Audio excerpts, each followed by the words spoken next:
Hello, everybody. Welcome back to Riga, Latvia. This is the FIBA U19 Basketball World Cup. It's semifinals day, and it's tipping things off here, Canada against the USA.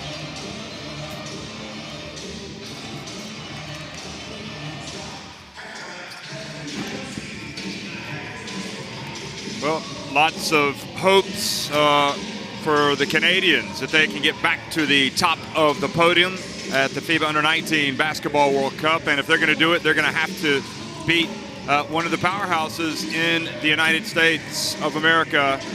These two teams have traded blows over the years. And, of course, Canada, you might remember, facing the USA in this competition in the semifinals back in Cairo in 2017 and winning that one before going on to win the title. So once again, a renewal of rivalries. Former Canada international Michael Meeks there, working with Canada Basketball, excuse me, and here watching this young team. Of course, some of these players will graduate, you would imagine, to play for the senior team at some point, but it's a team that's loaded, just like the team from the United States. So we start things off with Canada, USA, and then we'll move on to France and Serbia for the right to get to the final. But I can't imagine there being a bigger game than this one that we're going to watch right now. Canada, USA, you look at the bracket, Canada had to really survive a tough fight from Spain. USA overcoming Senegal, and then you look at the other side of the bracket as well. This Canada team really turned it up a notch to get into the semifinal. And the USA, you know, maybe some questions about whether or not they've really been tested like Canada. We know that they had a good battle on their hands when they faced Australia, who fought back to make it close at halftime. But then in the second half, Chet Holmgren there, one of the star big names of this USA basketball team, certainly had a good game against Australia. Yeah, we saw some great things yesterday from the USA. So I'm going to turn it over to my partner. I'm Jeff Taylor, by the way, joined by Mark Clark. And Mark, we enjoyed the basketball yesterday, certainly from both of these teams. Well, let's talk about the USA first, Jeff, as they're being introduced. And I think that Coach Dixon will be really happy that actually Senegal asked them some questions, because they haven't been challenged. Australia had a half against them. It was a tough game at the half, but then they just rolled them over in the second half. But it was interesting yesterday when Senegal went to a little 1-2-2 trap and tried to do a few different things. It asked some questions. So for him, that gave him a chance to look at some options and look at some rotations. Obviously, you know, they're talented 1 to 12, but it was good that they were asked some questions, because I think it was pretty much the first time they've been asked questions. Canada, as you say, on the other hand, have been tested throughout. They were in one of the tougher groups. They've still come through 5-0, and Spain yesterday had a real shot at beating them. And if it hadn't really been for Zach Edey, I think that, you know, Spain may have got that one. Yeah, but very impressive performance by Spain. Yeah, I mean, Spain, for me, yesterday looked like a great basketball team. They just fell over in terms of in the inside and on talent. Yeah. But there's some serious questions about Canada and the way they share the ball that we can talk about after the national anthems. But I'm intrigued by this one, because athletically it's going to be a great matchup. And I think there's going to be a lot of similarities between that game we saw in Egypt and can Canada take care of the basketball? Can Canada share the basketball to get enough good looks? But, hey, Jeff, as you said, it's a heavyweight clash. Looking forward to it.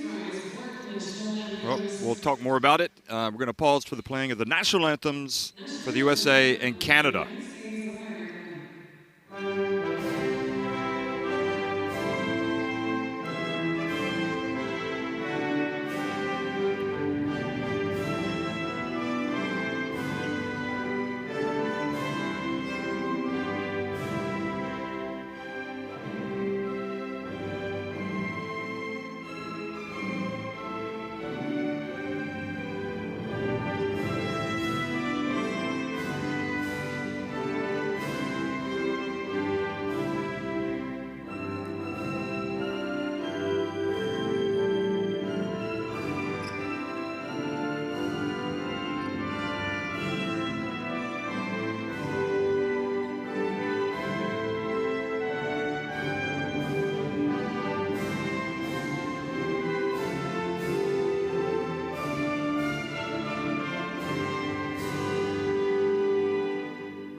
So referees for the game today: Julio Cesar Anaya Freire from Panama, Croatia's Martin Vulic, and Japan's Daigo Uroshima.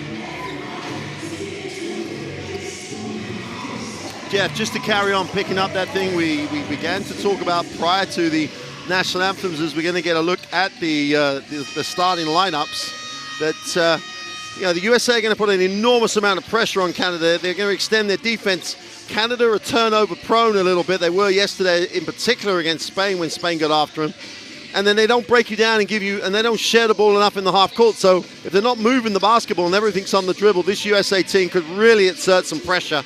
And if that controls tempo, it could be a difficult afternoon, early evening here in Riga for that Canadian lineup. So starting 5, Michael Miles, Adam Miller, Chet Holmgren, Harrison Ingram, and Ryan Kalkbrenner in the starting 5. The pride of Missouri plays at Creighton. And then Chandler, Watson, Ivy, Davis, Lofton Jr. first, and Baldwin Jr. coming off the bench. So Coach Dixon going with this 5. And there he is. Of course, he led the USA to a title already a while back in 2009. So trying to get the second title, quite a prestigious as he draws up some plays.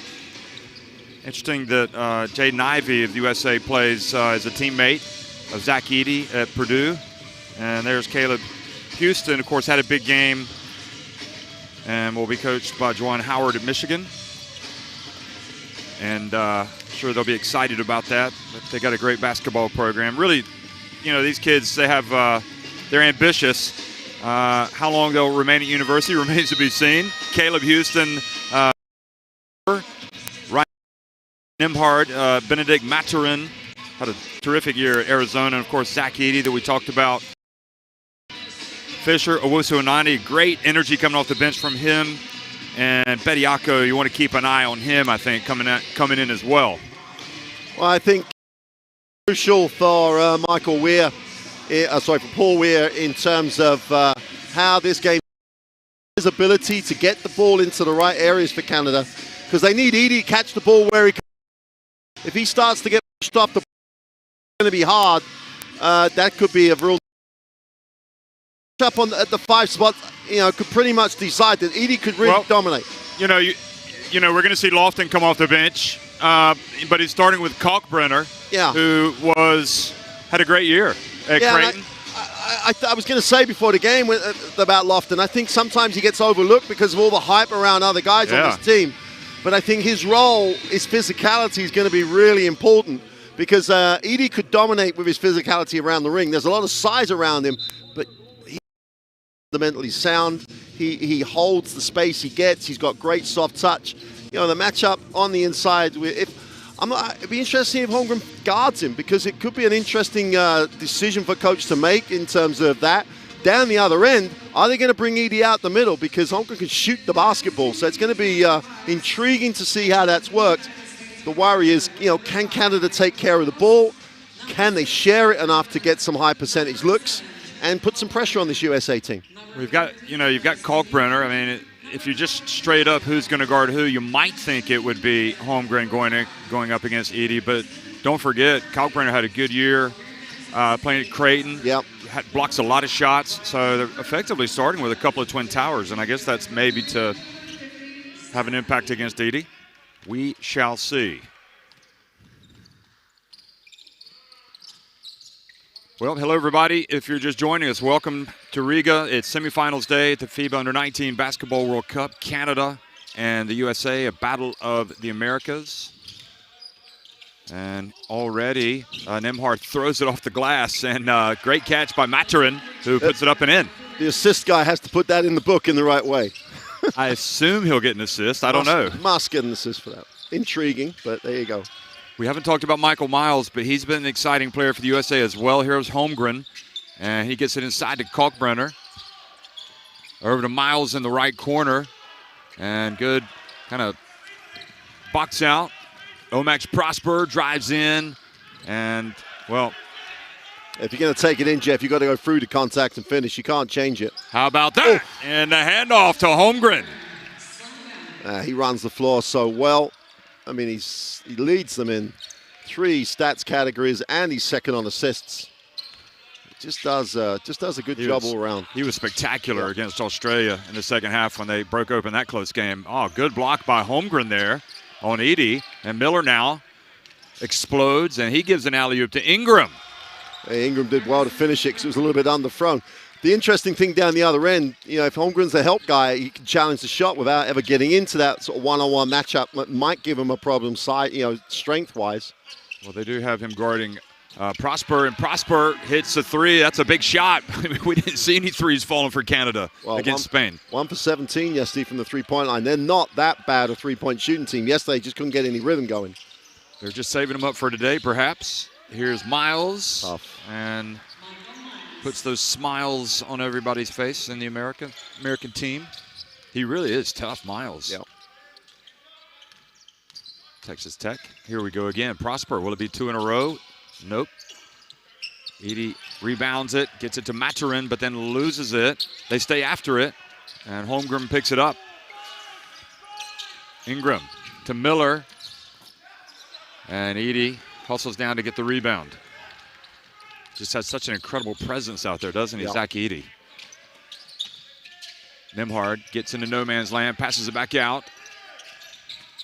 Maturin tries to get it to Edey, and the quick hands of the USA knock it away. That's what we were talking about before the game. On that penetration, no one in a white uniform moved to give him a passing option, and he's going to have to be challenged. He's obviously is challenged on the inside. Oh, alley-oop, I guess, to Kalkbrenner. Looked like it was a shot at first, but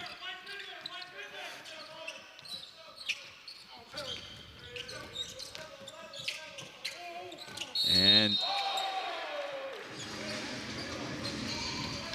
see, Ingram might feel a little hard done by on the foul call, but the great thing that Houston did, he caught it and went. So he's like half a step ahead, and that decision to go, and then we see this little turnaround fade away with the soft touch, because they got the switch with Edey. But going back, as you see the alley-oop. I don't know. It looked like that was a shot. That's yeah, a shot. I think so.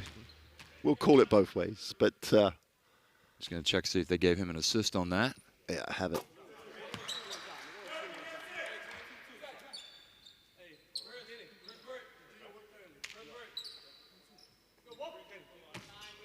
No, they gave him a missed shot, an offensive rebound, and the putback. Guess they probably saw the replay, and Houston doesn't get the second to drop. A little bit of pressure here, forcing the USA to take a little bit of time off the clock, get it across midcourt. And this was the issue they had yesterday when they came out against the press. They took a long time to then get into what they wanted to run and end up rushing the shot. Miller's missed a couple of shots now.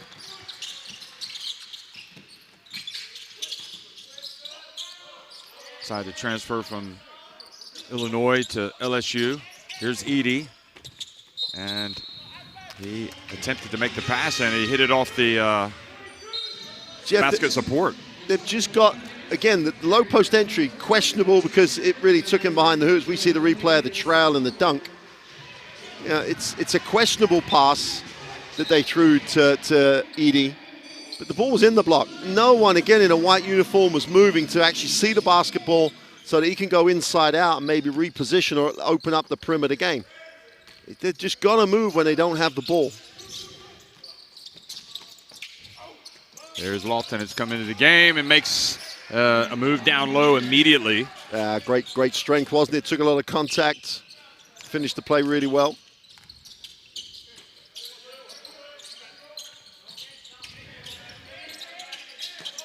Maturin, and left open, puts it up after the contact. His man falls down, and the ball goes out of bounds and goes back over to the USA. Well, we have a game here. Both coaches defensively mixing it up a little bit. Both teams showing some zone. Both teams up the floor with a little bit of zone trap pressure. Early entry for Elijah Fisher. Comes in for Canada. Also, Davison had a good year at Wisconsin last year. Here is Chandler, and the pride of Tennessee drills it. Good start for the USA, up 7 points already.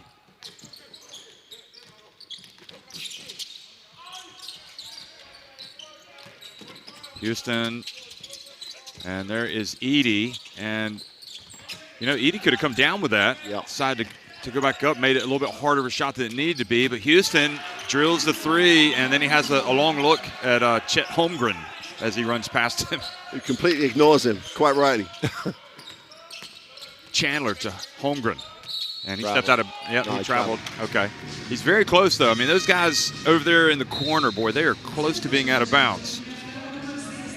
Here's Baldwin with an early entry. I'm really excited to see him play today as we look at the replay of Houston. And, what more can you do for Holmgren? See, and there's the stare. Yep. Trying to perhaps get inside his head a little bit. But Baldwin in the game. Houston again then misses everything. I don't think he's going to be staring after that. See, my question is, what do Canada want to get? And because there doesn't appear to be, well, we want to run this, we need to get Edie to touches early.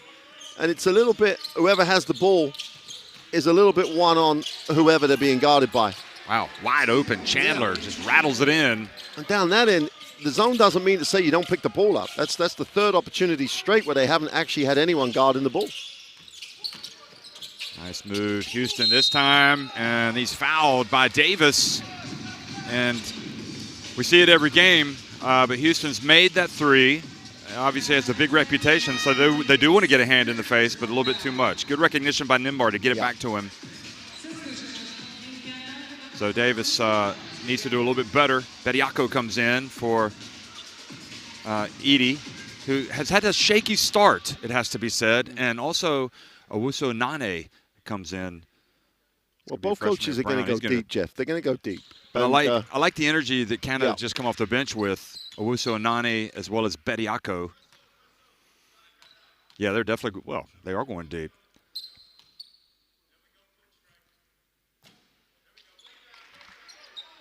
I mean, both teams are in the sort of like mid-60s from the free-throw line. It's the perimeter game and the free-throw line are not their best attributes as such, although Chandler has proved that wrong so far with the way he stroked the three. But if you're that wide open, you're expected to make it. Houston. Yep. Here's Lofton. Yeah, he's a load, isn't he? He goes right into Bediako, who looks at the Croatian referee to say, what did I do? Watch. Here it is again. He's coming sideways, gets him in contact, and, you know, it's he does so well. He really does. You know, in terms of taking contact, going back up, and he makes the throw. In many ways, he's just not talked about enough with the USA team. He does a lot of the blue-collar stuff. He works hard around. He's got good touch. You know exactly what you're going to get from him. Of course, a lot of the parents are here watching their kids play. And Lofton gets it to drop. Yeah, there's a lot to like about his game. Yeah. Nice stroke, the physicality, nice character. So Canada back down by 7. Owusu Nane. It's over to Fisher, and now Nimhard. Canada just kind of standing around. Yep. Nimhard, and it gets rejected. Jaden Ivey. He's exciting. I mean, there's only 2 seconds left on the possession, and it's another example. If you don't move the ball, if you don't move people out your way, you're going to penetrate with the defense is already there, queuing up, and that's just asking for that. They're going to have to get something away quickly. And Houston hits the side of the backboard. Chandler, meanwhile, drives in, gets blocked by Bediako.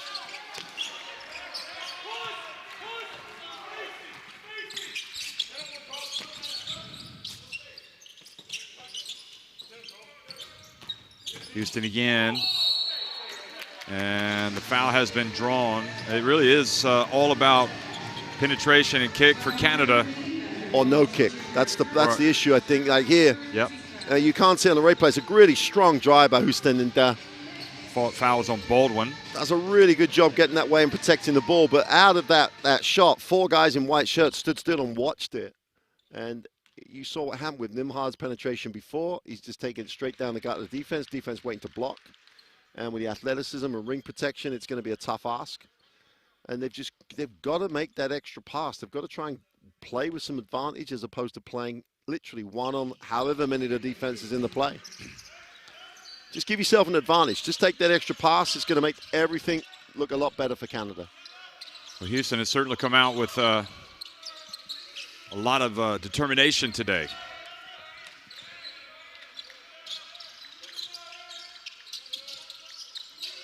Davis steps inside the arc. Here he is again and makes the shot. So active, aren't they? Going back up.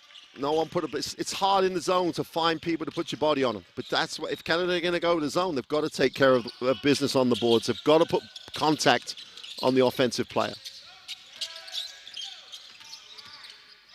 Nimhard gets in and makes the tough reverse layup. It's a tough finish. Ivy wanting to get in on the action, puts it up from three-point range off the back. No pass there. Now Nimhard again. And Houston hands it off this time to Bediako, and he's fouled by Baldwin. And again, Houston's penetration is going to draw the defense. They get involved, and Bediako's moving, gets into that seam. And they get the nice little dump down as we get a replay of the finish from the previous play. Straight down the middle. Great finish after the contact with Bediako. And boy, he really did walk a tightrope there, not going out of bounds, and then had to make the tough shot. So it's a 5-point game. Bediako gets it to drop.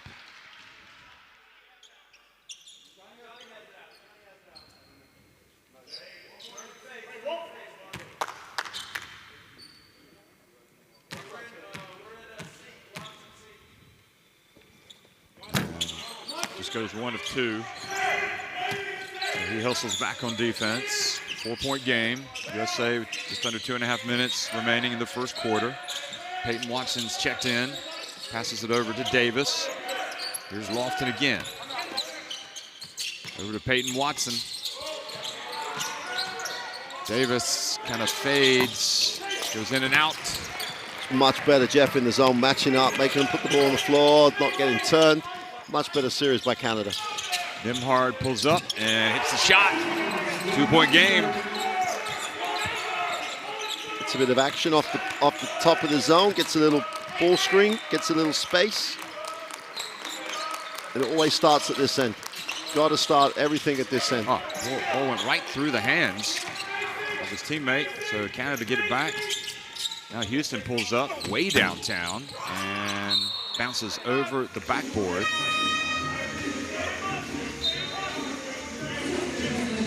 So Houston's going to come out after that miss, be replaced by Maturin.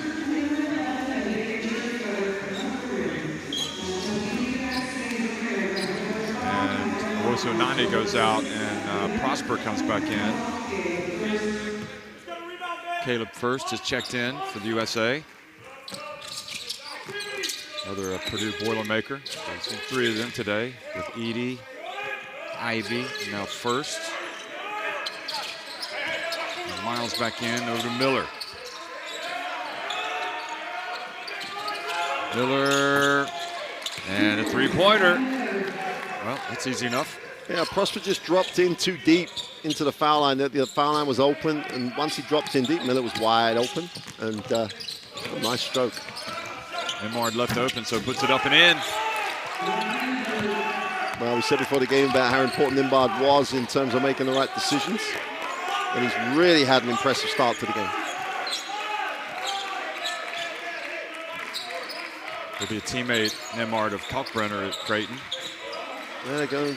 They show some man now. Watson. First. And First drills the open jump shot. no need to help. They helped down when there was no need to, and then that's why they got the open look. Nimhard, that's off. And Hurst comes up with the basketball.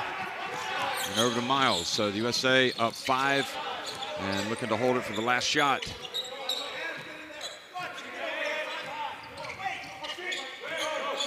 Disregarding Miles. Miles gets into the paint, has it knocked away. Just enough time to launch one. And Prosper misses, but I suppose good play there at the end by Canada to avoid falling further behind. However, the USA on top 24-19 at the end of one.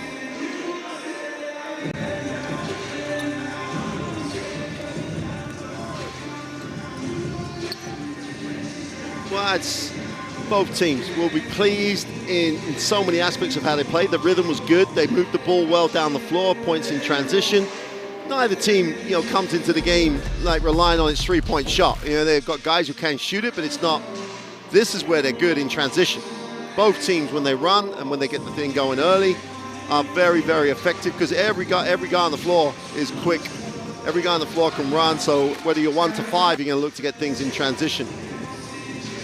I mean, this is the best sign for Canada. Their perimeter game looked a little bit more effective. In fact, a lot more effective than it has been, especially yesterday against Spain.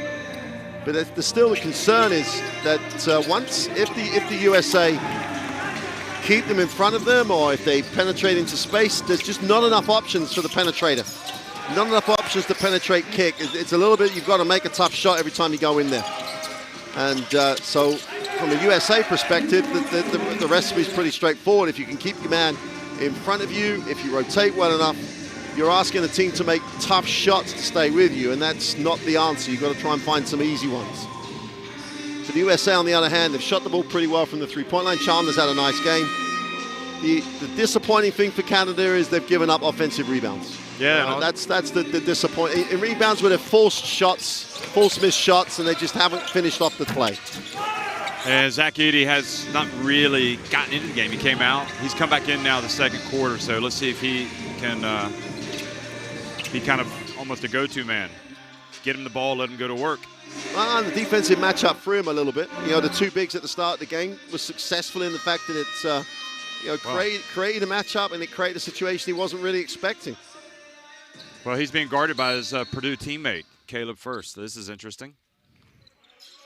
Or he's talking to him, rather, yeah. So USA starting with possession.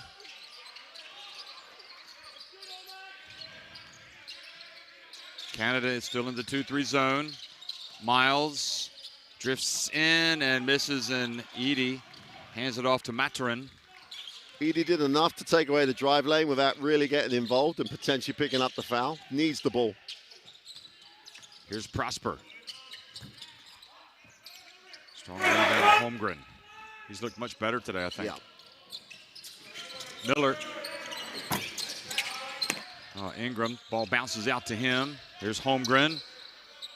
And boy, makes the shot despite the Omac's hand in the face.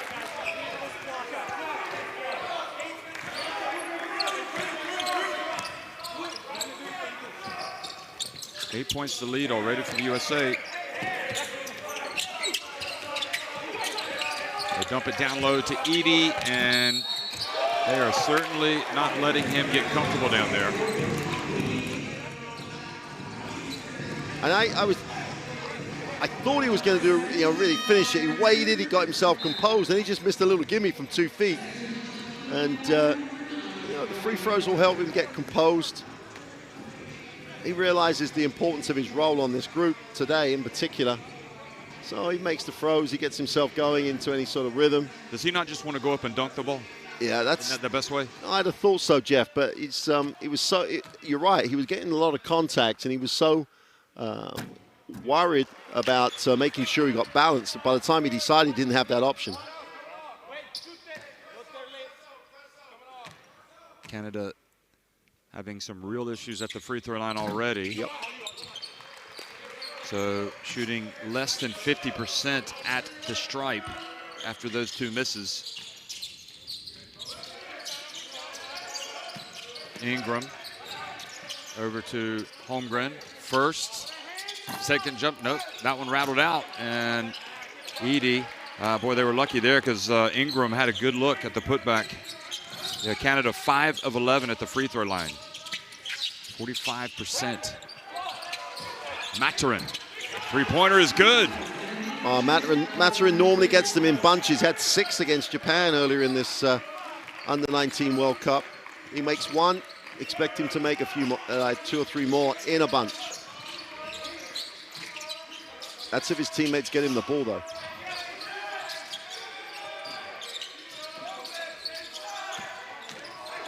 Miller into the paint and gets it to First.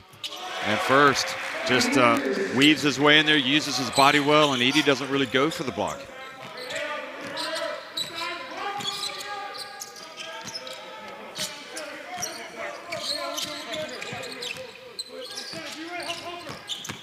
Nimhard. Over to Maturin.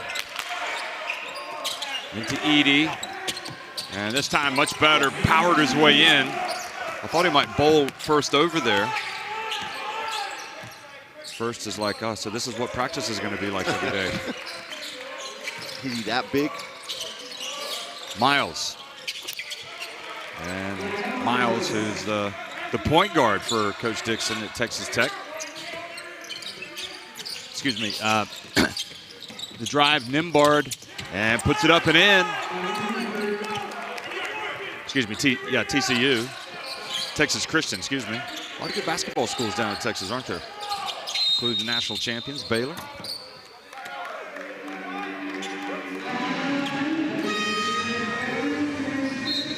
I mean, Nimbard, Jeff, you know, the issue that I think Canada have is like how much rotation do they have behind him? At the moment, he has 8 points. Really tough finishes. You see Miles' foul line jumper looks sweet, but it's a 5-point game. Miller back outside to Miles. He can shoot it, but he passes over to Miller in the corner. Miller over to Kalkbrenner. He gets blocked by Edie, but then Holmgren goes up and is fouled on the putback. Wow. Did a nice job, didn't he, staying active. You know, there's the first shot. Now, doesn't matter what Houston tries to do, and he's already got position. He's already working the offensive rebound before the shot goes up. So Houston's behind him, then he has a little slap at it, and then we find ourselves with the M1 opportunity. And Chet Holmgren showing you why he is one of the most highly rated players of his age group. Yeah, he really does look more comfortable out there today. We didn't see it as much yesterday against Senegal. Is he comfortable because the guys he's playing against are doing what they're supposed to? You know, it's the style of game. Possibly, yeah. That's one of the things. One of the great things about these World Cups is you're going to come up against different countries with different styles, and that's a stretch for some people. Great learning experience. And Diop for Senegal was quite a presence inside yesterday. Maturin misses, and Holmgren with the rebound. There goes the foul up there. Yep. Yeah. So a push. So once you miss Edie, if you haven't got position and he's going to the glass, you're going to have to foul him. So Kalkbrenner picks up the prisoner. Up, yep. Edie needs touches. He's open in the block. You've got to give him touches. Houston at the line, puts it up and in. It's not so much just about Edie getting touches, it's forcing the USA to play him honestly. Here's Kalkbrenner again, and Edie this time takes it away. Maybe a better matchup for Edie is here. Nice pass and the dunk. Oh, Maturin ran the floor well, and his teammate found him. Jeff, watch this. That's just a super feed and right into stride. Didn't have to break stride or anything. Just led him to the ring. And this is the frustration for me about this Canadian team. They can pass the ball. They can move away from it. It's just the mentality in the half court. They've just got to move. So they called the foul on Davis.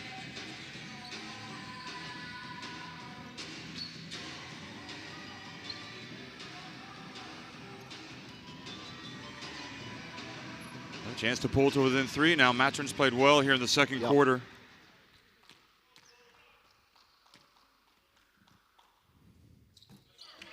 And they've missed a lot of free throws, but he gets that one to drop. It's a nice 5 that Canada, have on the floor.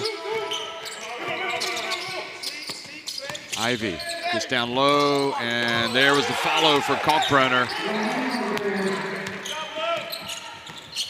Houston's got to just move and do a better job staying active on the glass.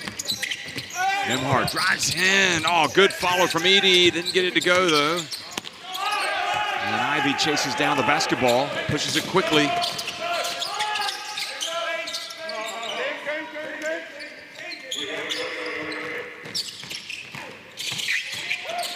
Chandler and Kalkbrenner again doing a good job in there on the boards. Chandler from the left corner. Ivy goes up for the putback, hangs on the rim.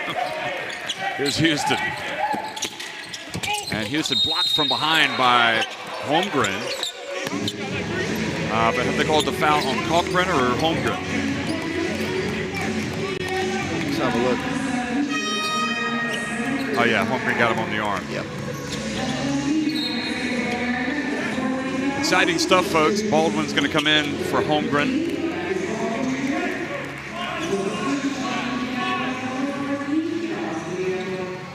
I have to say, I do like Houston's approach today. He's really being assertive.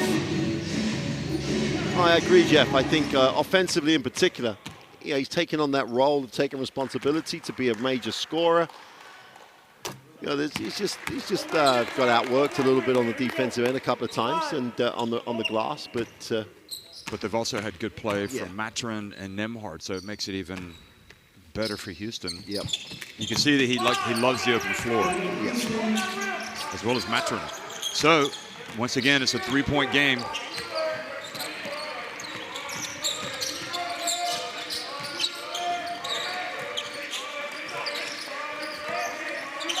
Curious why we don't see Lofton back out there. He's pretty effective. Here's the dump, and it goes off of Kalkbrenner and out of bounds. Yeah, Lofton doesn't have any.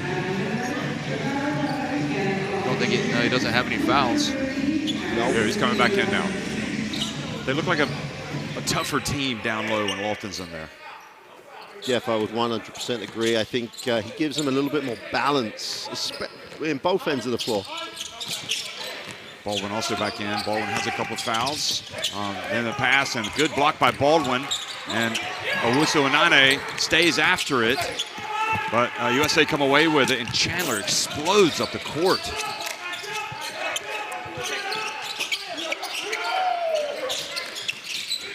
Chandler's lightning quick, and here's Miller. Finds his way in, and great finish. That was nice. Offensively, it was just excellent. The way that he moved off the ball to give himself a drive lane. When he caught, he had a clear line to receive the pass. Just excellent. Matron able to get the basketball to Owusu-Onane.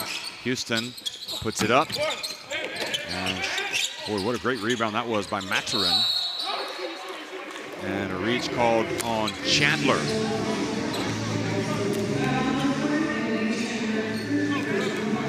Watch again. Great challenge by Baldwin, but then Owusu-Onane stuck with it. He gets blocked, he gets it back again, and just can't get it to drop. This was Miller's drive. When you saw Miller's drive there, straight through that seam because he moved to catch it. I think it's impressive the way that the US are doing a really nice job moving the basketball and attacking those seams in whether it's man or the zone. They're creating drive lanes.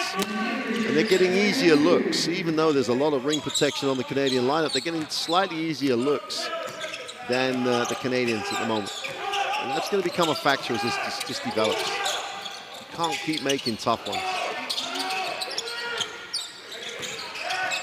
Miller again. Gets inside. Oh, and draws the foul. He's going to the line for a three-point play. Again, they gave up the middle. He saw the drive lane, created it. There you go. See it? See him all the way through from the camera angle. Kisses it off the glass. They've cleared out this side. There's no help. And just finishes off the glass. Owusu-Onane just showed too much in the middle of the floor.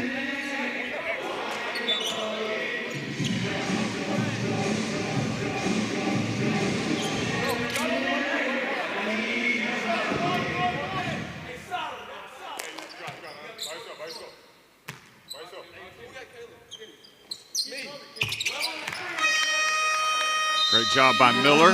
3-point play takes it up to 6-point lead for USA, 40-34. Timeout. I'm gonna switch you guys up right to the screen. Hey. Listen, hey, press O down here, but then we come down, drag. Omax, get down now. We're on the right side. Omax, you're first. Drag, double drag here. So we're gonna come across the top, then we're going to set it here. Charles, you're the last screen, right? They're gonna be a little safe here. Come off top, then you're slipping it. Caleb, don't force it. If it's open, it's open. If not, then we got 2 screens across the baseline. You gotta cut across the baseline here, right? So you're coming out, shot fake here. If you don't have it, coming back this way, right there. Got it? Caleb? Okay. It's too high. Here we go. Go. Wait on 3. 1, 2, 3. Let's go, fellas. Well, Nimhard's had just a tremendous first half. I mean, the assist there, his points, he's shooting, he's 50% from the floor. He has the 8 points, the 3 assists. He's just had a really nice start to this semi-final. I mean, if you're a Canadian fan, you're going to like a lot of the things that he's doing, but they are. And you heard it during the timeout. If it's open was the coach. It was the statement in the timeout. They gotta, wait for that open look. Try and create that open look when you don't have the ball, but don't force it, because the U.S. will run off every missed shot. Houston's a handful. He's always looking to be aggressive. Nimhard settles for the 3. Well, ball bounces out to Maturin, and Baldwin not able to control it. USA challenge Prosper as he goes back up. See, the guy that's not really given a lot, Jeff, and I think both of us thought he was getting it could be a factor, is Charles Bediako. He's only played just over 6 minutes, but yesterday when he came in, he was just instant in terms of his energy, and he's pretty much got a series of donuts across the stat line. Nimhard falls down, and it goes, and Prosper blocked from behind by Baldwin. It's just another tough shot. Miller gets inside, and Lofton comes from behind, but the ball goes out of bounds. Same thing, though. All Miller has to do is drop the ball to Lofton. Lofton gets either a dunk or pretty much straightforward. Tries to take the tough one over the defense. Your ability to share the ball at times, making the good decision, as important as that, enormous talent that these guys have to finish tough plays. As they get a little older, Jeff, they're going to find out that your career will be a lot longer if you're not having to make those tough plays all the time. Share it and get better looks. 2-on-1, you've got to come up with something better than they just did.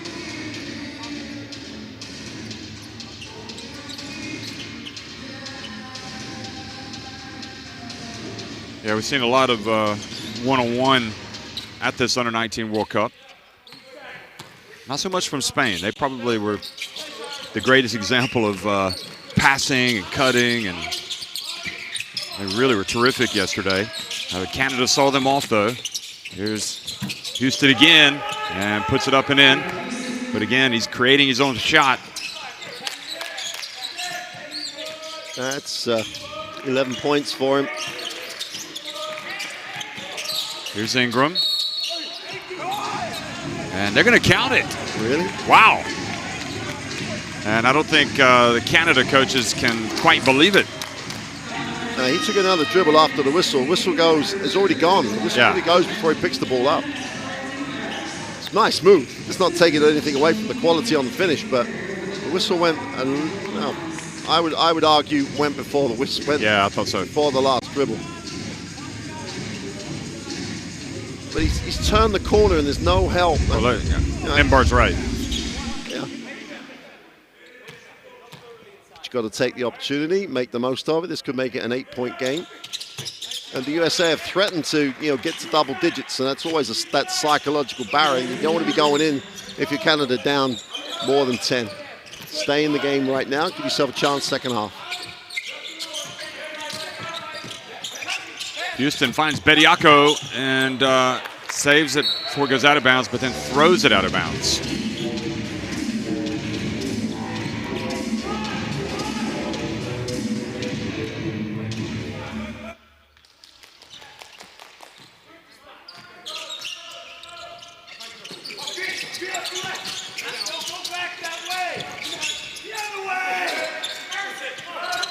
Got to try and reverse the ball. Here goes Miller again. Wow, had enough hang time to be able to make that pass to Ingram. And here's the open floor now, Nembhard. And what incredible hustle there by Miller to get back on defense on Nembhard. And the USA hold firm.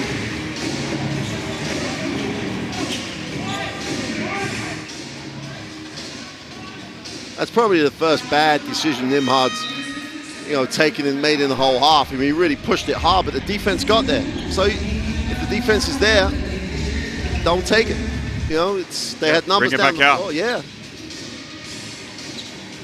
It's not a personal challenge in that situation. You push the ball. The defense has done a great job.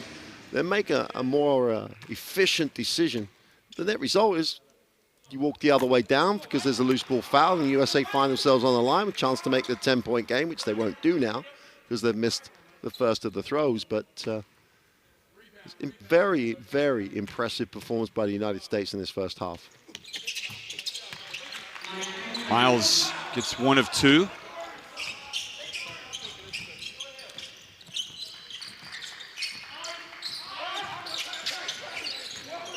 Edie comes up, set the pick. And he's going to roll. Nembhard gets it back to Edie. And Edie's just not able to finish around the rim so far today. And frustration over there on the Canada coach. He's talking about the other foul that was called, but. Well, first, Edie has to finish the play. It's to put that out there. But as the USA are going to take a timeout, he got hit as he's going up, and the referee thought, well, he's going to play through that. I don't think referees should think that. It's a foul. Call a foul. Right. So timeout. Everybody stays in a rebound, man. Everybody stays in a rebound. Hey, we got to go here. They're throwing the roll. You got to be off at them on that tag right here. Now make them throw this. They haven't thrown this. And we got to have 4 hands. 4 hands and it's coming off it. OB under here now. OB under, right? So again here now, we're talking about here, bodying up here, inbounder, whoever's got it here, being tight on this guy, being tight on this guy. Flare on the backside, right, coach? Flare on the backside, so be ready with the body and loosen up here, right? Again, be really active here and then get back to your man quickly, all right? Probably lobbing it into the big fella. 5, be ready. 14 on the shot clock. Be ready on step up, all right? Be ready on step up. Yes, sir. Be ready on step up. Be ready on step up. We're seek against the zone. USA on 3, 1, 2, 3.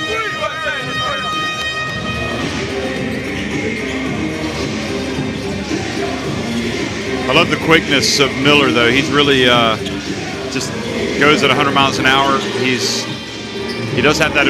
Most guys, you can say, don't leave your feet until you know who you're going to pass to if you're not going to shoot it. But he has the ability to leave his feet and give himself some extra time before making that decision. He's such a great leaper. And his teammates are going to move for it. Yeah. On every time, on every penetration, the USA move.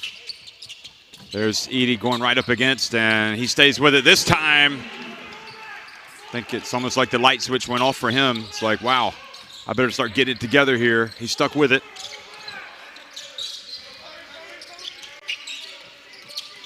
Prosper chasing Miles, and boy, a nice little teardrop shot.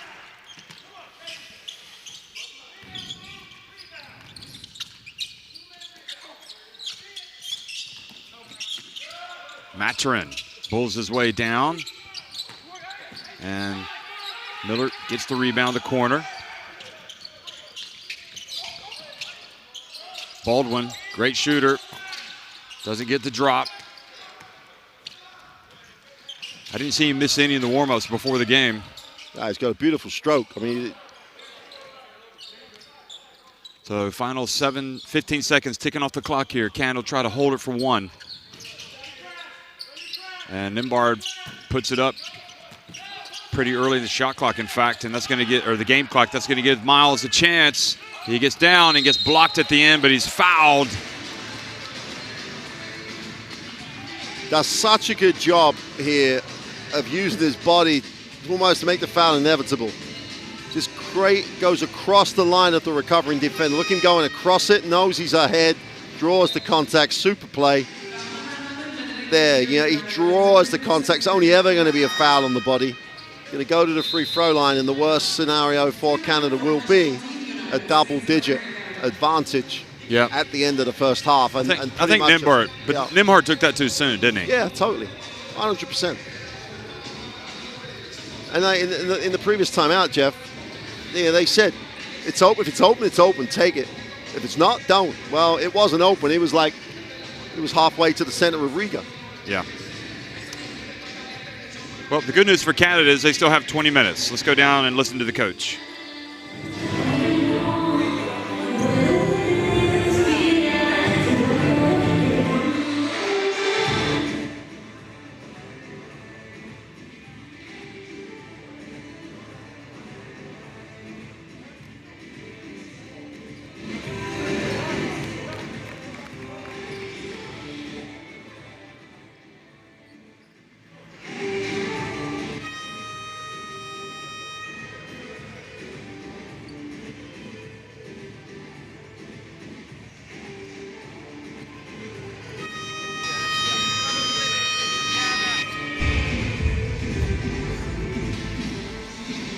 Okay, not sure we heard anything there, so apologies if we didn't. But Miles with a chance to take it up to double digits. And the Texas Christian University point guard makes the first.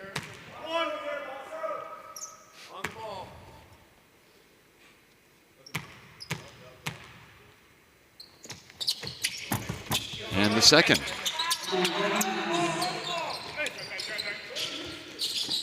And they get it to Edey. Oh, boy.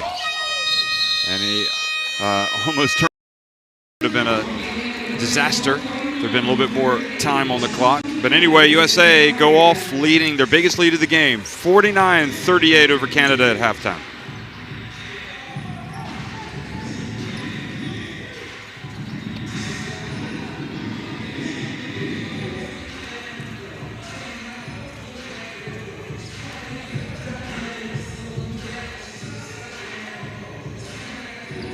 Well, so far not so good for Canada, but for the USA, it looks very promising for them.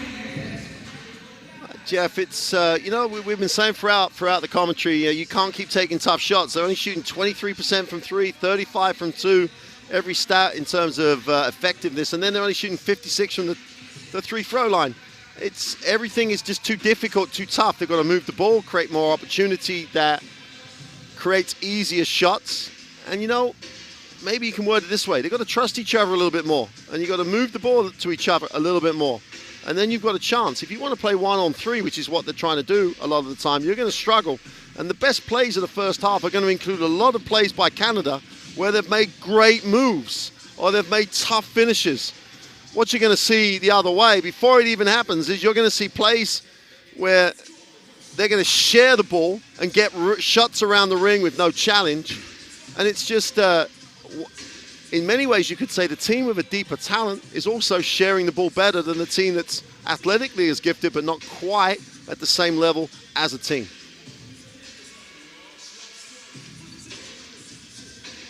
Well, the guards have been very tough for the USA, that's for sure. Miles. And that's a great example, Jeff. He even just threatened to pass because people moved. Canada reacted and they've left the shooter wide open on the foul line, and Miles is a very good shooter. And they've got guys that just got talent. But that talent is only as effective as it is because they're sharing the ball and trying to get shots they want. That's really very, very impressive by the USA. Right from the change of lineup to start with, where they came up with an answer to try and deal with Edey, and Edey has never got into any rhythm and doesn't get enough touches. And that's just been from head coach through the 12th man and all the staff. They've prepared really well, obviously, and they have just done a very, very good half of basketball. But Canada's got enough talent. They're only 11 down. They've got enough talent to get back in this. I mean, what do you think their strategy was coming into this game, Canada? Well, you know what, Jeff? That's what we said in commentary. I don't know. Yeah. And is it the strategy to take? Can't be the strategy that we're going to just give it to Houston and ask him to take tough shots. That can't be it. Yeah. Is it like throw it inside? Is it move off it? I'm not sure. Defensively, the thing they went away from, they played that little trap for a while. That made the USA think. That made the USA get deeper on the shot clock. Then they went away from it, and then got beat on poor rotations or no denial or no rotations. It's they obviously had seen Senegal yesterday, thought about the zone, and it was effective.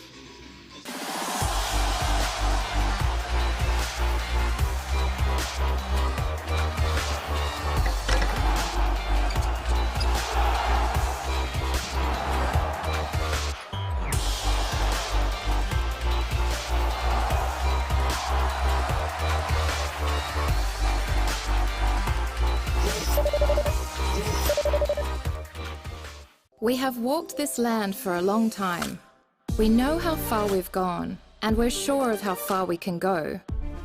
Unity is not just a word here. It's not just a spirit in this sport. It's the way we all move. We are proud of our art, country, family, language, and culture. We are united by basketball. Welcome to FIBA Women's Basketball World Cup 2022.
to what you're trying to do as a team.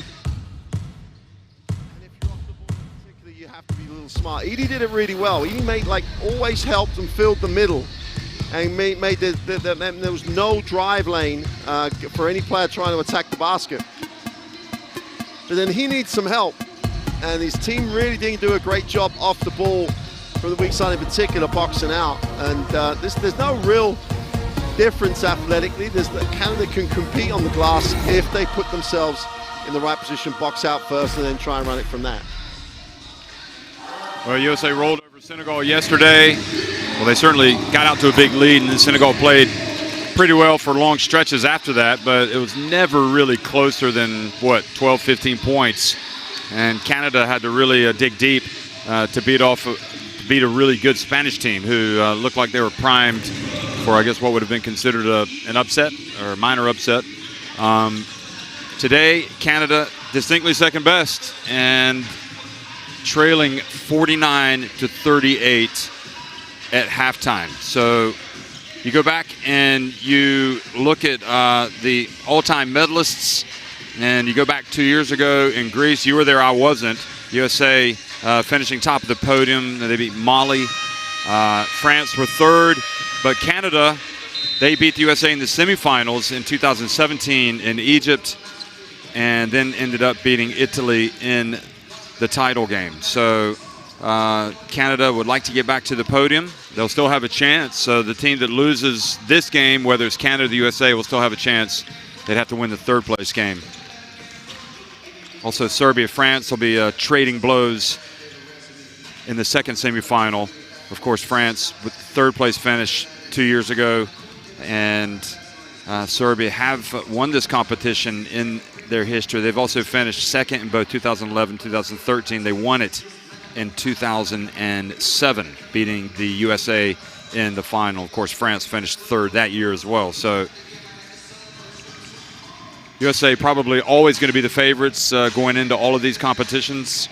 But there was a long time. Yeah. But there was a long time when they didn't win this title. Yeah. But certainly, they won it in 2013, 2015, 2019, and 2009 they won it in New Zealand. That's when Dixon was the head coach the first time. But before that, there were several occasions where they didn't win it. So, anyway. Well, Jeff, Canada know they can beat them. 4 years ago, they came up with a result. Just to push home the sort of Edie, even though he's not been, he's still got double-digit rebounds, Edie. But he's only taken 7 shots, and they've got to go with him. Second half underway in Riga of the semifinal between the USA and Canada, and Nimbard knocks it out of the hands of Holmgren, but he was out of bounds, so he couldn't actually get the ball. He was hoping that Houston could come over, but they just couldn't get the ball before it went out of bounds. So USA leading 49-38.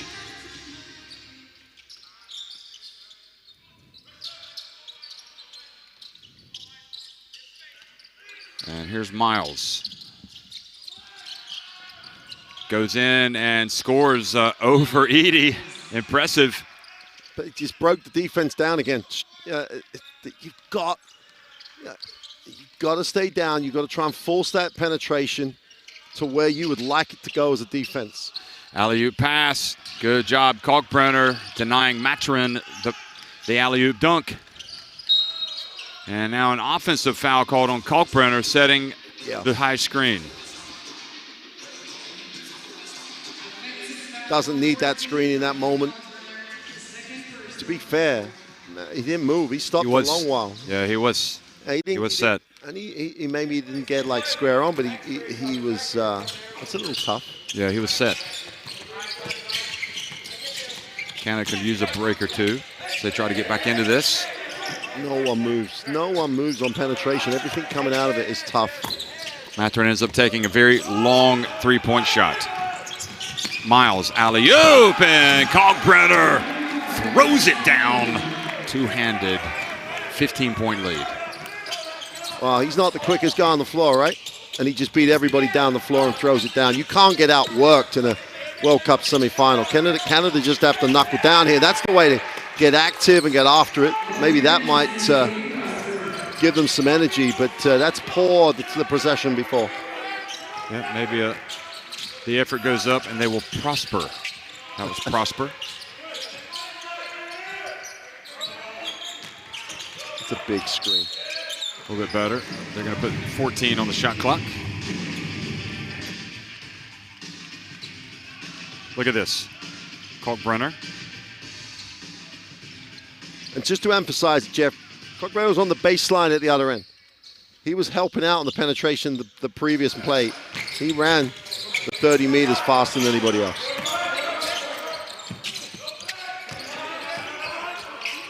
Ingram off 1 foot, and Edey swoops in for the rebound. Maturin goes hard, and Holmgren just says no.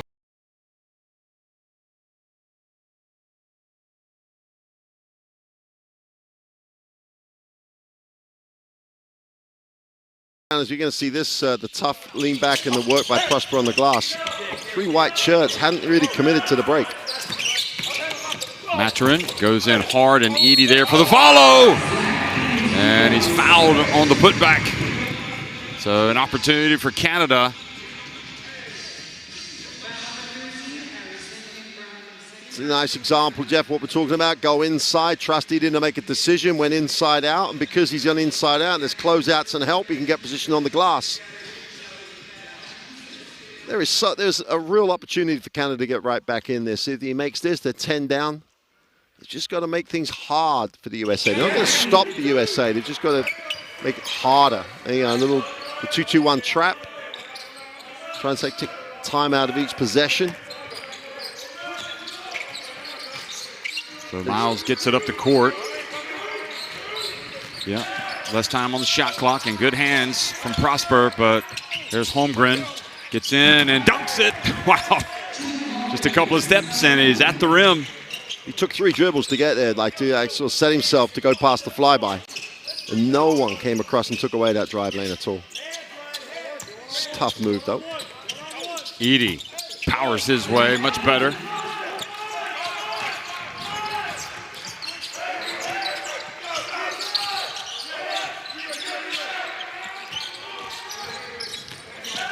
Here's Miles.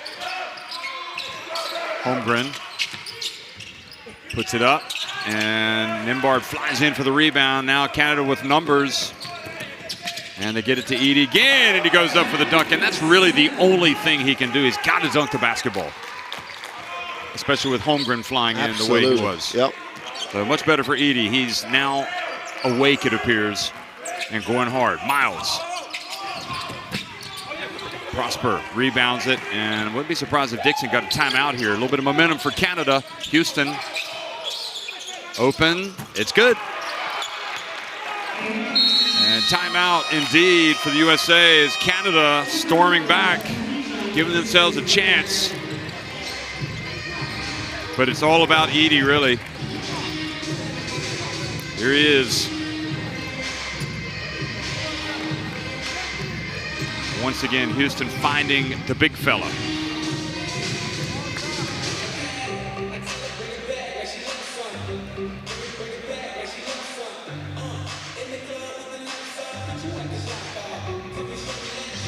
So USA not wanting us to get into the timeout to hear what they have to say. I guess they figure, what do we aspire? I'm not sure what they figure, but anyway. Hey, but the great thing, Jeff, you said it, that, you know, with the Prosper effort, you know, on the glass, would that spark them? Because the previous plays, they'd look a little flat. So he gets up there and does a really nice job, works hard on the glass, and a couple of stops, better rotations. But then they commit to the break. They had four guys down the floor. Edey's had a couple of touches, gone inside, outside. And then the Houston jump shot at the end to generate the timeout was all about they had numbers down the floor. The USA had to protect the basket, and he then has space to look like the nice little penetration into the foul line area. It's about just committing to doing the things you talk about. Then this is the bad example. No one comes across. No one takes away the drive lane. But then they do work hard going the other way and get the really nice finish. And this is crucial now. They're going to take Edey out. And, he's got to get some time on the bench, etc. But, when it comes down to people, whoever comes in on the game has really got to start working on the glass and defensively putting in a shift.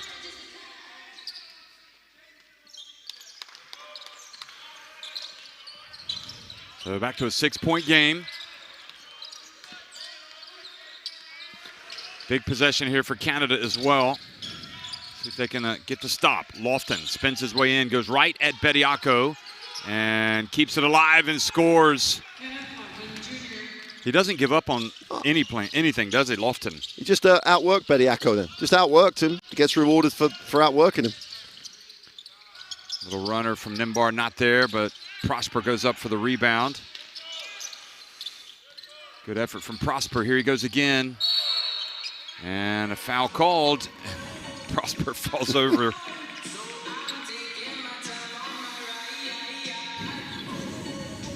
So that was Davis.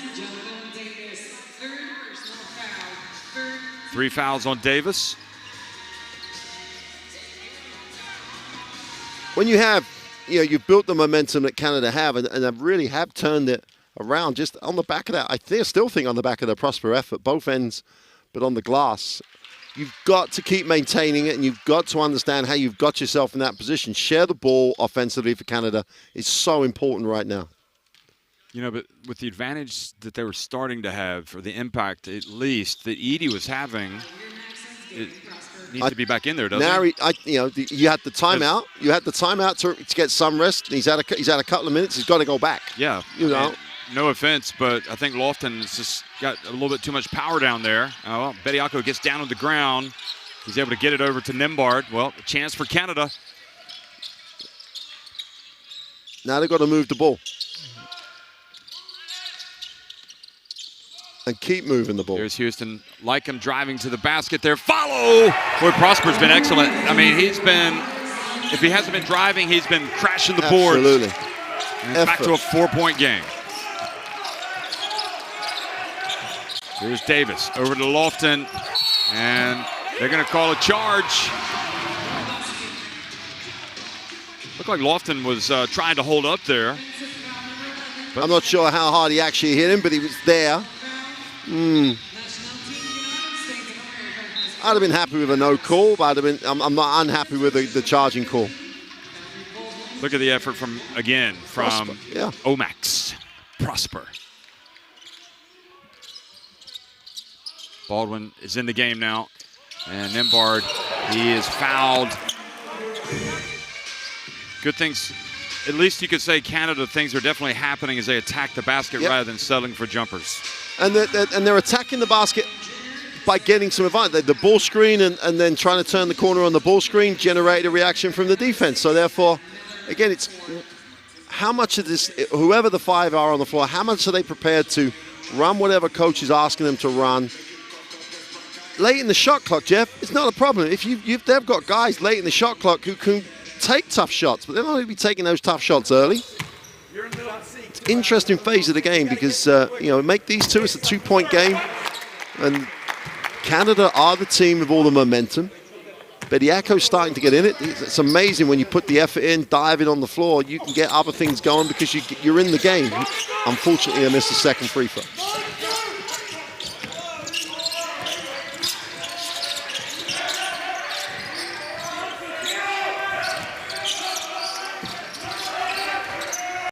Ivy. Yeah, you like the 1-2-2 zone. And Chandler short. Oh boy, it was so short that Houston, it kind of surprised Houston, but that's a missed opportunity. But the rotations were better, the spacing was better defensively. They got to the perimeter shot, rotated behind. Good series by them. They just had to collect that rebound. And they get the steal. Here they go, Nimbard again, really pushing it, and he's going to go in, hands it off wisely to Maturin. Wow, what a 1-point game. Well, how different is that? Because in the first half, Nimbard would have gone up. But great sharing of the ball. And they've done it with Edey on the bench, so we weren't right, were we? We were wrong. Well, but Bediako's a different player in the second half, and that's, I think, feeding off Prosper. There's Ivy. Gets down low, puts it up, and draws the foul. So just don't foul him on it. If he makes the tough one, he makes it. Challenging it, Bediako straight up. Foul's not on Bediako. The foul was...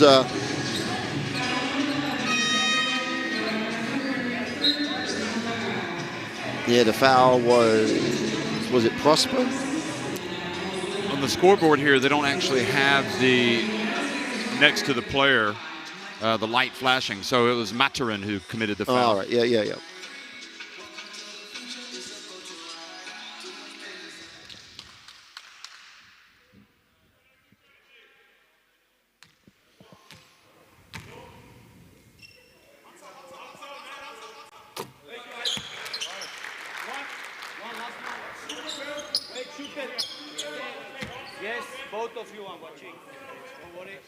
So that's Ivy's first points, Jeff, and I think we both agree that he looks one of the most complete players on a very, very good United States team. So Ingram's coming back into the game for Ivy. So getting those first 2 points gets him out of the game. But this is when you get like into when does Zach Edey come back? You take what's happening at the moment as a positive and get him back as soon as you can. Oh, great effort, but still not able to put it up and in. Now Nembhard reaches in and commits the foul as Miles gets up on him on the sideline. Because you put Edey back in now, he's going to play 4 minutes at the end of the quarter. He's going to get a quarter break. He can extend some minutes into the fourth quarter. He needs a break. Then you've still got him coming back with enough in the tank. And it doesn't matter how much Bediako does or whatever. Edey was the best option they had. Take the positive, what you've got after the last few minutes. You're still only 3 down. Get your man in.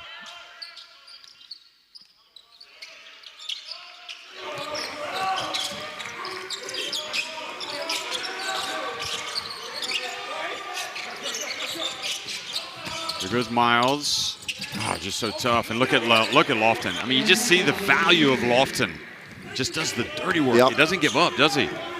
And is Edey more likely to get that defensive rebound than anyone else on the floor? And you've got to say, yep, because he already has a double-double. Here goes Houston again. And Wosu Anani gets it back to Houston. Ends up taking a tough shot from the stripe. Canada might need another timeout. Here's Miles. Or a substitution, yeah. Sub, yep.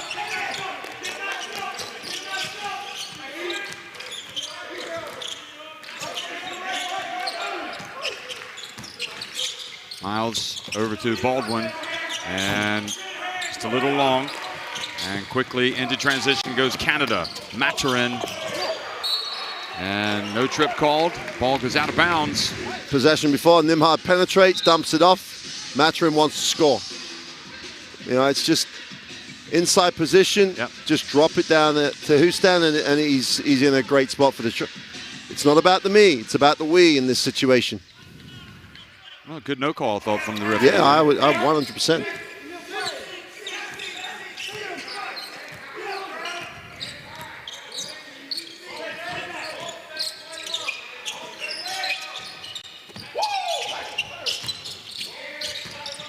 Miller gets down in the corner, gets it back over to Ingram.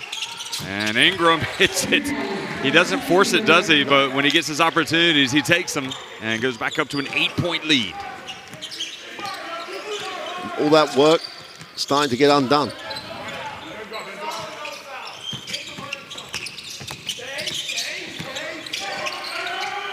Stand, the ball sticks. Maturin again, drives in and scores though with the left hand. It's a tough finish, it's a great finish, but you can't win games with great finish after great finish. Got to the far side of the ring really well though. There's Lofton again, and he got Bediako off his feet and he scores. I just think he's too much to handle really for Bediako. Yeah.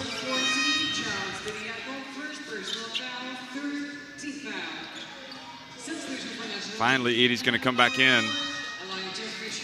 It's going to be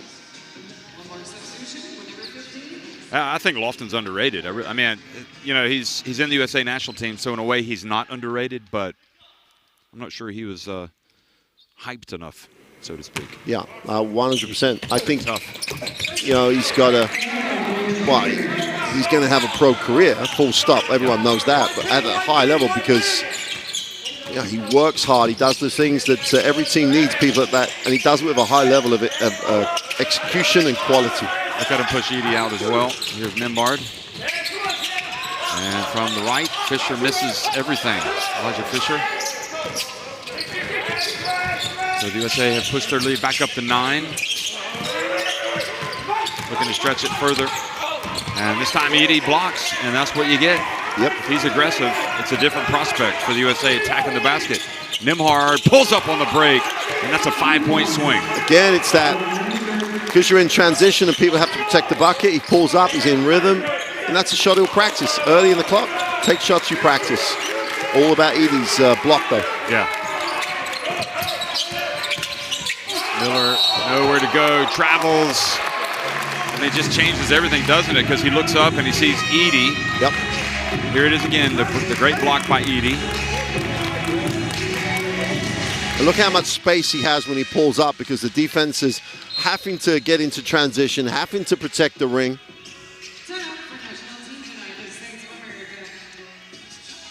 Nembhard with 12 points. It's still 5 for 15. He's had to take some tough ones. Timeout with 46 seconds remaining in the third. 6-point game. Canada just grabbed hold of that momentum again. And we can continue to talk because both Weir and Dixon have requested not to have microphones in the huddle. So anyway, it's a disappointment for 2 reasons, Jeff. One, it adds to the game. You know, guys knowing what's happening. Also, there's people watching this game who want to know what Coach Dixon is going to do. I guess they might think it's a distraction or something for the players. I don't know, but it's just part of it. And it's not about, you know, it can't be about, oh, we don't want people to know what we're doing. Yeah. Man, you got like X number of cameras in this facility, taking pictures from X angles, showing it as often as you want. You can go back and watch the replay. This is the end of the tournament. So they have, you know, there's a lot of people who want to know. It's like both an enjoyment and entertainment perspective, but also an education for people watching the game. Sure.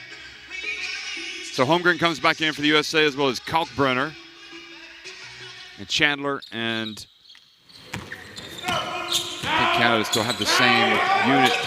No changes. Well, they're going to run some horn stuff. A little stagger. Good job, Nembhard, but then blocked by Holmgren.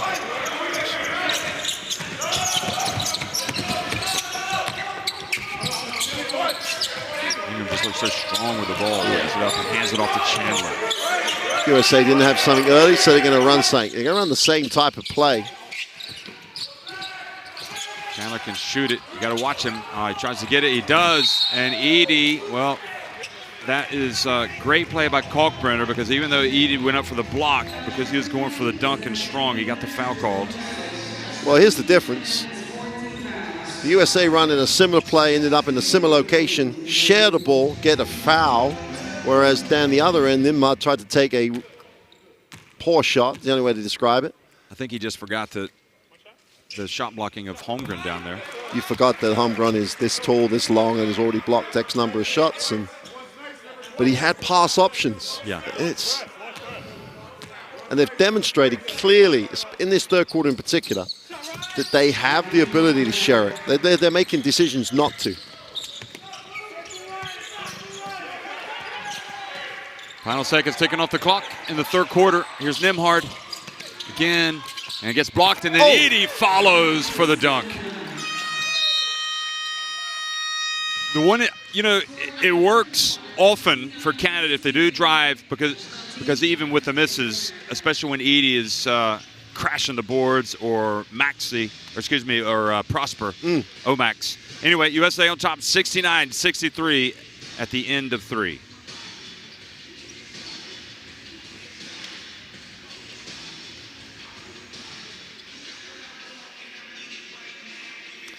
Well, if people were worried about what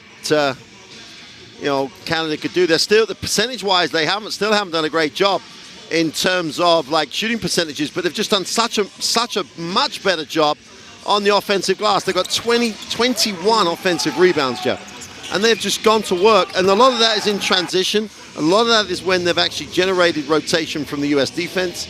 They've just got to be relentless in how they do it, because there was a period early in that third where you thought, is this going to get out of hand? And then all of a sudden, Prosper on the glass got them right back in it. You know, part of this is maybe youthfulness or inexperience for Edey, but when he plays like this, he's just like the most dominant, potentially the most dominant player on the court. And look what he does to everyone else. But what do you think it is?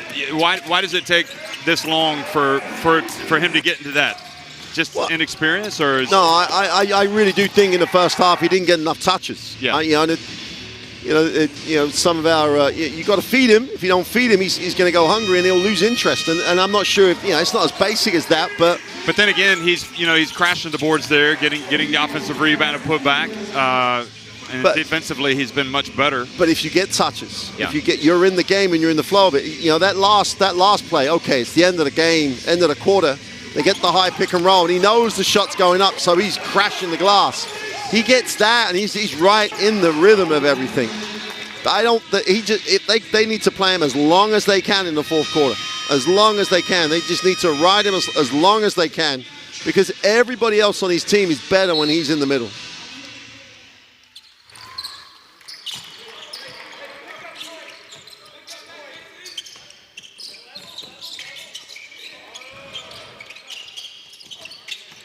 Well, driving in, Maturin takes a tough shot.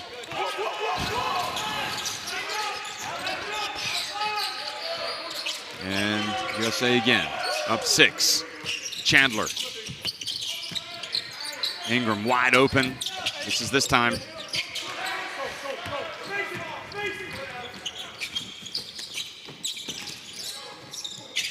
Prosper. Here he goes, right up against Holmgren. Takes a tough shot, and Holmgren, boy, just held his ground. We have seen some quality play from him. Look at this, behind the back. Gets it back, and then he just dunks it. Sensational stuff. Absolutely sensational, but Edey's been open both times, Jeff. Even if he doesn't get a shot, throw it in there and see what reaction you get. Give him a touch. Give him a touch right now. Here he goes. He backs up. Oh, boy. Holmgren went up and got the block. Are you kidding me? Wow. Wow. That might just be the play of the game right there from Holmgren.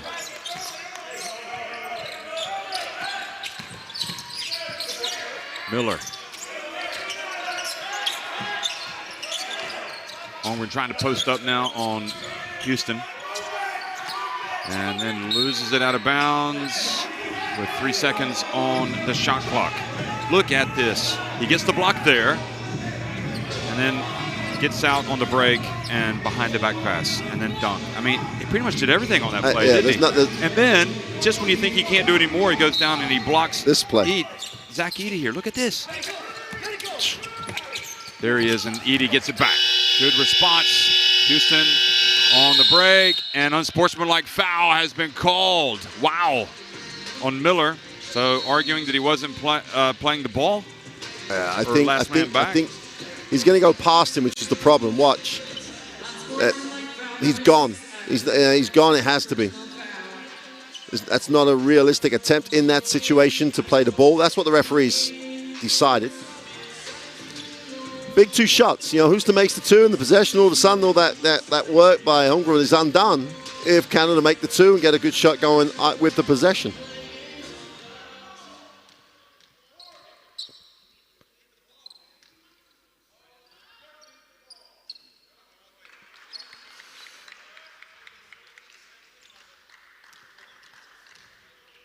Well, Dixon's arguing that it wasn't an unsportsmanlike.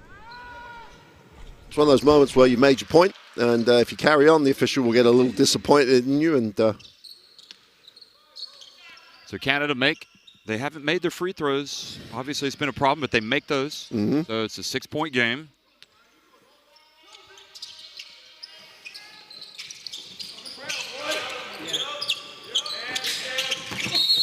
Houston travels. Yeah.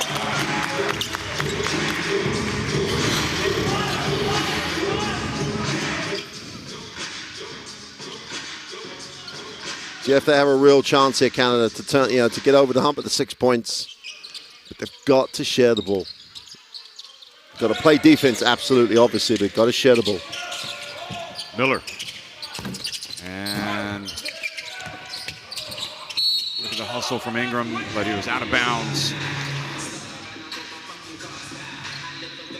I like the effort, though. Always challenging. Yep.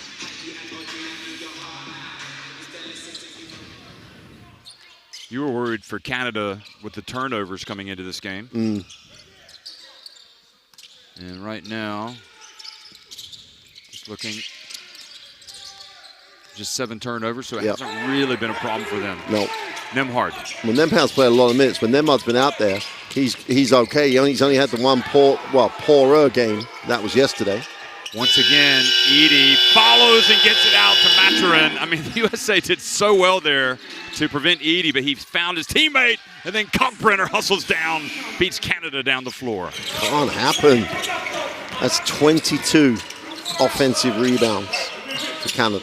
I mean, the other side of the fact there's 22 offensive rebounds, they've missed a lot of shots, so they've had to get them on the glass.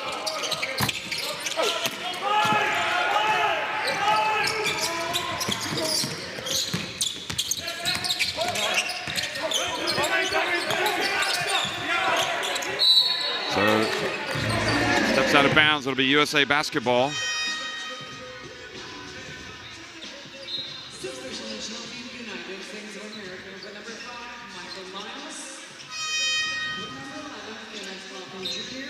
This was a play with Kalkbrenner dunking it.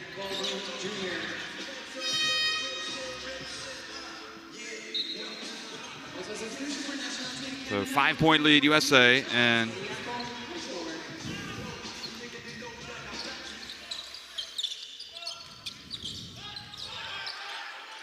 here he is, Lofton, and shoots over. Great effort by Baldwin with the offensive rebound and putback.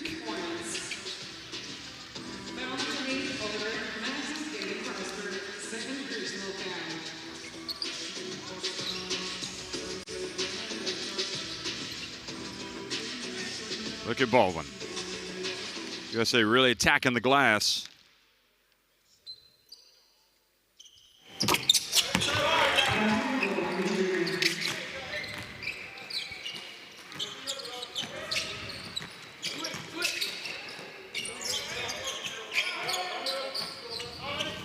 So Maturin dribbling up high. 10 on the shot clock. Almost loses the ball. Gets it to Houston. Under pressure from the right. And Miles comes down with the basketball now. It just outruns the Canada defense. Excellent work from Miles and the USA. 6.5 minutes remaining. Timeout. Look at that. Like a bullet out of a gun. That's a great description. That's literally what it looked like. He'd gone. Well, 6:33 to go, Jeff. Without Edey, they don't win. And without sharing the ball, they don't win. So, they got a lot of joy when he got caught it in the low post and went inside out. So let's see if they make that type of change.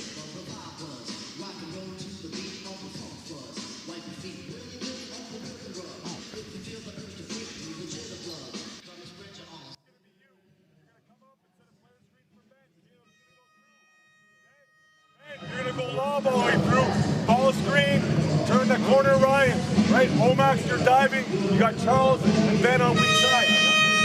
Okay? Good? Let's go, guys. All right, let's go. Let's go. Ben on 3. 1, 2, 3. Well, Edey doesn't come back. And I think we both agree that getting him back is going to be crucial if Canada margin. But they've done it. Gone down 10. They've found a way to get back in it. But without Edey, although the last time we said without Edey, Jeff, they couldn't get, all of a sudden Bediako's all over it, and they find a way to get back in it then. but they have to share the basketball.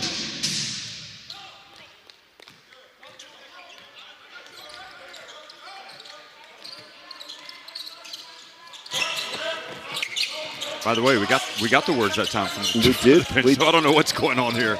Anyway, Nembhard pulls up, misses, and Lofton just reaches out and grabs the basketball. Owns it. He just would not let anyone get into that space.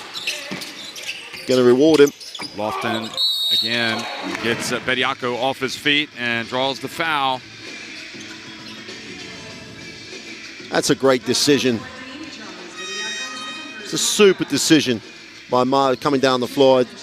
You know, Lofton had done all the work, really came up with it, and Miles sees him underneath and says, hey, you've worked hard. I'm going to reward you. You played the defense, you've run the floor, found a great hole, really held his space, and Miles just said, hey, there you go. Easy two. If you have to earn them from the line, earn them from the line.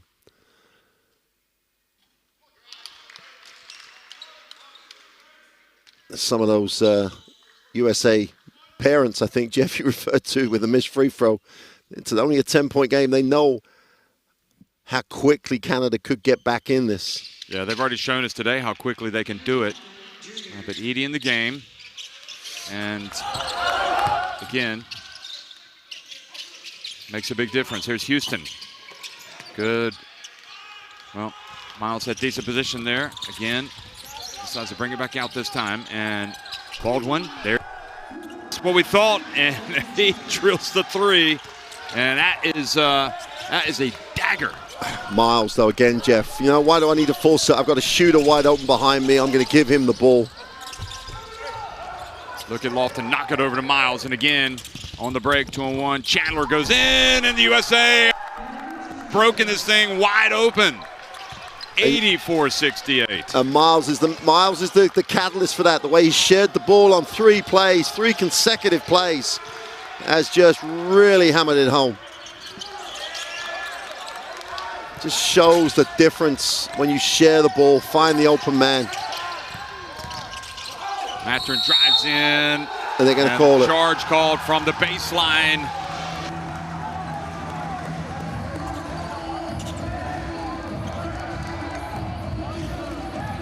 It's Canada demonstrated how they can get back in it. There's too much. It's about me with the ball. I've got to do something as opposed to the we. And Miles in particular for the United States in the last 2 minutes. Yeah. He had 3 assists, shared the ball. He repaid Lofton for the hard work at the defensive end. Yeah, that's his role, and he's just performed it to the highest level. Tremendous phase of play. He's just orchestrated, blowing this game wide open. Yeah, he's been exceptional.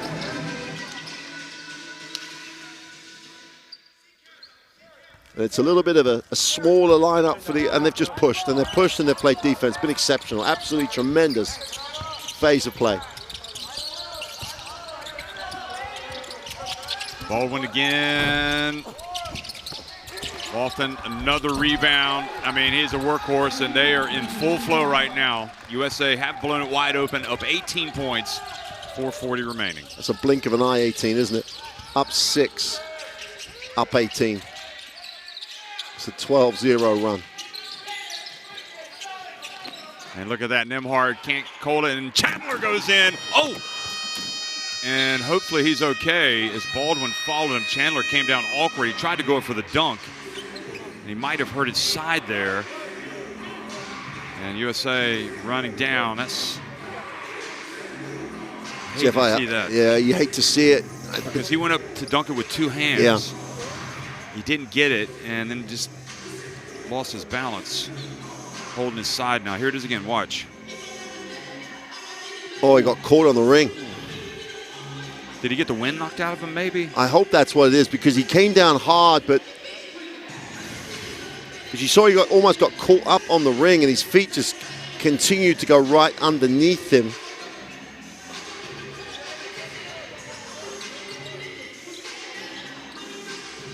I don't know what the referees are telling the Canada bench. But right now, the bigger worry is that Chandler might have injured himself. So hopefully he's going to be okay.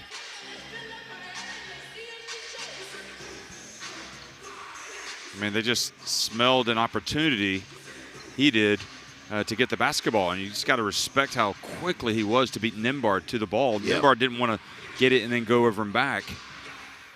But the USA clearly, players worried about their teammate. Might be he's holding his hand. But he did completely lose. His legs were up in the air as he landed. Yeah, he was. Well,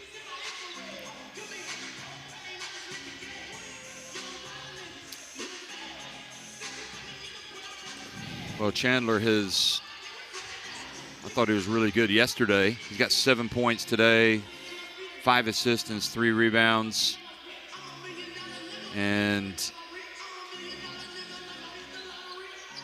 got 10 points in the win over Australia. So a very, very important player for the USA. Also he's going to be an important player at Tennessee. Yeah. Where he's going to play for the Volunteers.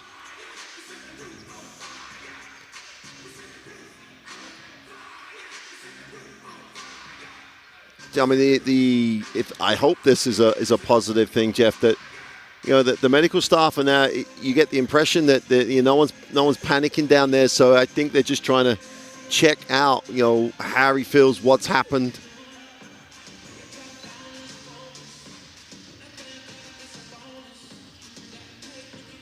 And I think they're going to get him up, Jeff, which is a great sign. Yeah. I'm sure it's not the first time that he's had a nasty spill. So some applause here from well, pretty much everyone in the gym. Everybody in the gym is showing the concern. They're going to take him straight out, which is the right thing. Just get him out of the gym, get him into a... He's limping. He's got, I don't know if it's his side.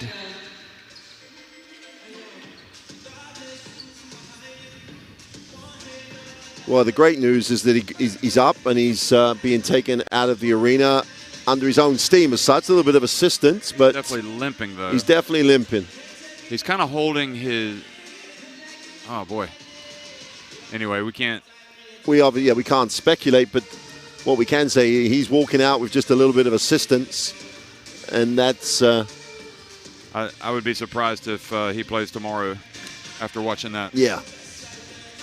So, but then again, Jeff, young people, if there's any way they can, he's going to want to play and he's trying to bounce back. But medical staff were quick. It was great to see the way that the USA, dealt with that situation. So it's a situation you never want to deal with.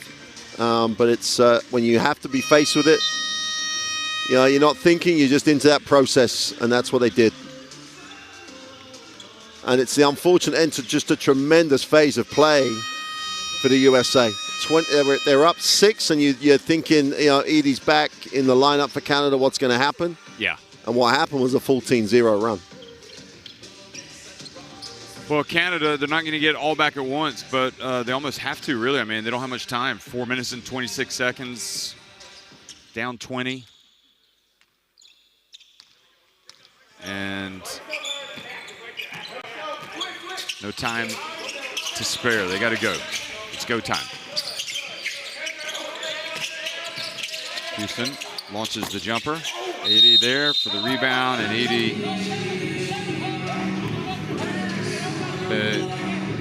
called the foul in the USA for on the box out. So that basket won't count.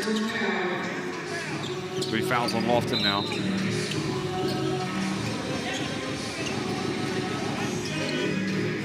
So they're explaining to Lofton that saying he wrapped his arms around him.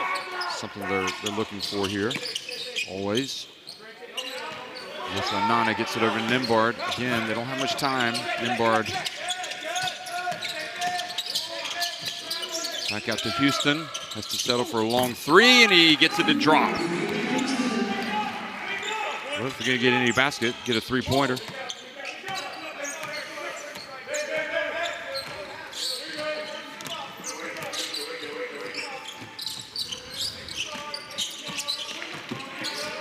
Miles gives it to Baldwin.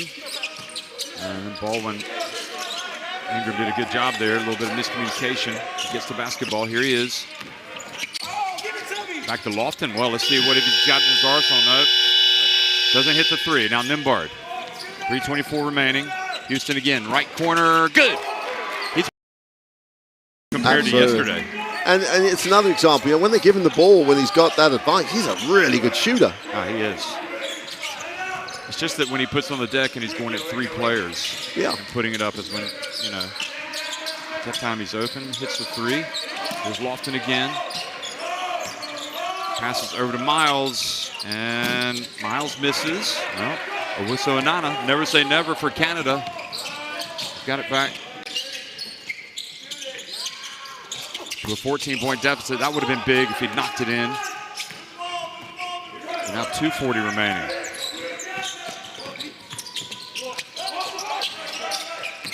Miller into Lofton, and gosh knows. I mean, there was contact, and he still was able to score.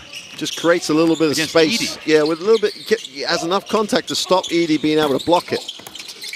Well, getting the 3-pointer.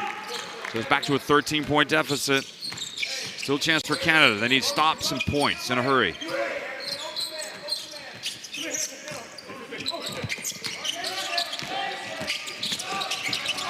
And the bounce pass goes out of bounds. Not sure if he thought Baldwin was going to the basket there. It looked like it. Or if he just fell down. So Baldwin's coming out. And Holmgren comes back in as well as first.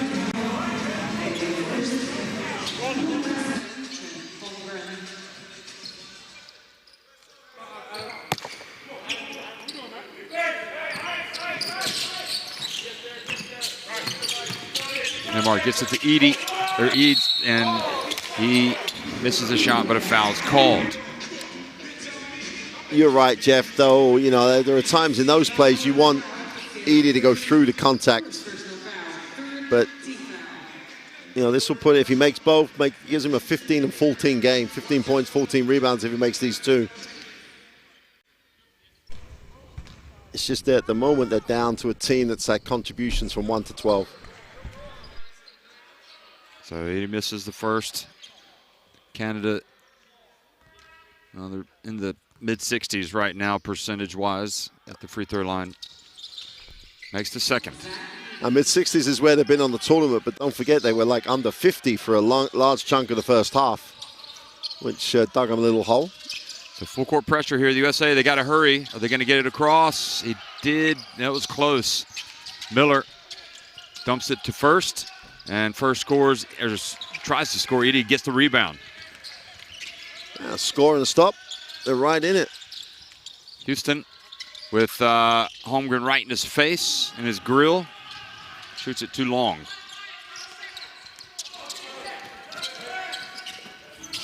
Miller from the arc. Well, that was a quick 3, but there's Ingram with the rebound.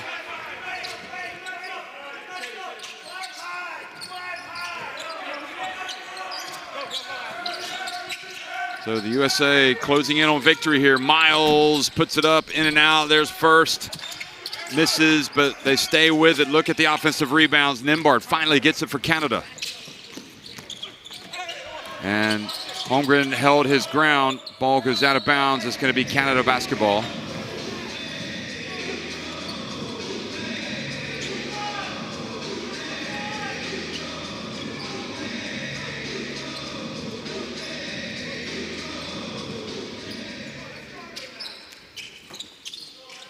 Maturin hits the 3-pointer. Well, back to single digits. 9-point game. Ingram able to get the ball in bounds to Miller. Full court, picking him up. Maturin. And Ingram able to cross midcourt, and then he is fouled.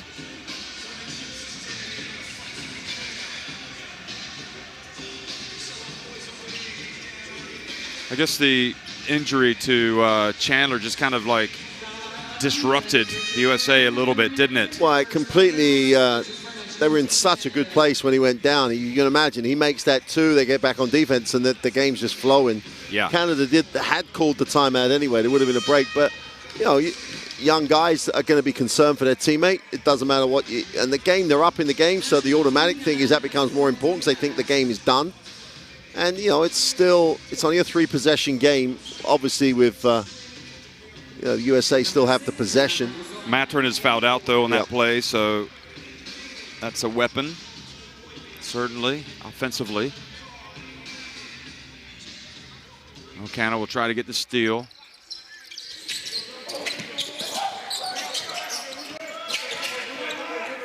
And Holmgren pulls it back out. So USA content to take some time off the clock.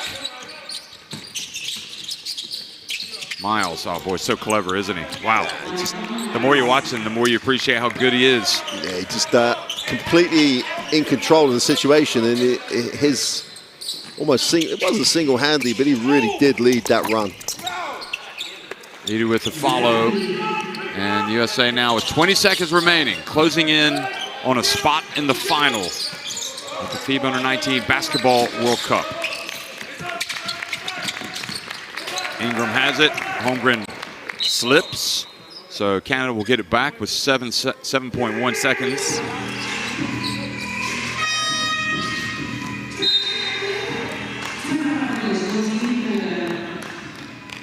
So Canada called timeout. What are the regrets that Canada would have here about this game? Well, Jeff, I think the biggest regret is that they've shown in places how they can compete, but they just didn't do it for long enough. So it's not like they were under too much pressure. It's not as if they were being completely outplayed, outgunned by the opponent. At times they were the architects of their own downfall with some, in particular the shot selection. I mean, in terms of, we get to hear this timeout, don't we? So. Zach here, they're probably going to switch, but we should be able to find Ryan on a bounce pass here. Max, after that lob. I do have to question saving, you're down 9, you've saved the timeout for 7 seconds to go. Right? Okay, switch, you have to play back. If not, you got Caleb for the three. Play back. If it plays back, then you asked the question, Jeff. You know, they've shot 34.5% from 2-point range and 34% from 3. And a lot of that is like poor shot selection because they're taking shots in areas of the floor or under too much pressure. Against a team that shot 54% and only 23% from 3, the United States. And their offensive rebounding has been unbelievably good, Canada, with their 25 offensive rebounds. It's just, it's their shot selection that's given them the problem. Nimbard launches it from a long way out, hits the 3. Was that the play they drew up?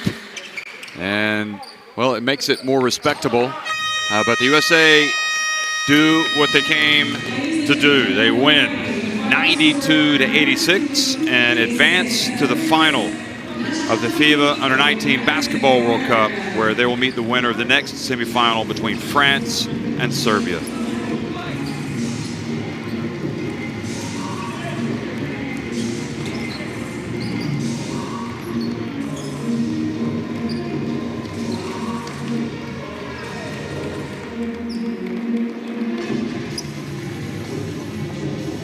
Well, the numbers are going to be, as I just said to you, Jeff, the percentages for Canada, and when Coach Weir goes to the locker room and when he gets his stat sheet, when he looks at the film, why did we take this shot? And I'm not just meaning bad shots in the half court. They had 2-on-1 opportunities where someone decided to take their own shot as opposed to sharing the ball, but the shooting percentage is in the 30 from 2-point range. Yeah, they're playing against a very challenging team around the basket, but you're not going to win a World Cup semi-final shooting those sorts of numbers. The offensive rebound gave you a chance, but second chance points, 30 points on the second chance for the Canadians, and they really did put up a battle. But I would say great American performance, but our downfall for large chunks of that game. The best plays of that second half are going to give you great examples of both the good and the bad of Canada, and the ability that this USA team has across its roster. That was the play we really mentioned earlier on, Jeff, with the defensive effort from Holmgren, the behind the back pass. He couldn't do any more, and then he finished that series with the block. I think Holmgren really did demonstrate tonight why he's a special player, because he was able to score. He was able to rebound, he was able to block shots. He was able to get on the break, Yeah. and he wasn't just blocking shots. You know, he also blocked Edie's shot. Yeah. So he is an extraordinary talent. Yeah, especially he was blocking Edie's shot, especially where he was the weak side guy coming to help. So he had the space, the time, and everything. The other factor in that second half, especially in the fourth quarter, they broke it open. Miles was just tremendous. Yeah. That little flip pass where he had the trail and the open threes. He doesn't, I don't need it. You're a shooter, I'm going to give you the shot. And he just generated that rhythm and the way that they really blew the game open. And again, 2-on-1, he doesn't take a tough one, he's going to give it up. And so that was Chandler who he gave it to. Yep. And again, Chandler went in for the dunk when they were really turning it on and was lost for the game. But Lofton again distinguished himself with a great game today. Just worked hard, Jeff. Yeah, I mean, his numbers offensively, he's superb. His work on the glass. Second highest rated player on the court today, in fact, for the USA, behind Holmgren. Plus 19 efficiency behind Holmgren's 24. But yeah, it really felt like when push came to shove and the USA really stamped their authority on the game, it was the play of Michael Miles that just kind of shifted them into like, they went from going at about 70 miles per hour to about 120. Yeah, and it's when you've got talent, make the most of that talent, and that's what Miles did. When shooters were open, they got the ball. And that becomes infectious across your group. Yes, they're very, very talented, Jeff, but they're exceptionally talented when they share the ball and get good options. So Ivy and Edie, teammates at Purdue, hugging each other. So there it is. Canada will play in the third place game down at the bottom against the loser of the next game, France, Serbia, and of course the USA are in the final, awaiting the winner between the French and the Serbians. That game will be played next. So once again, thanks for watching, folks. USA win 92-86 over Canada.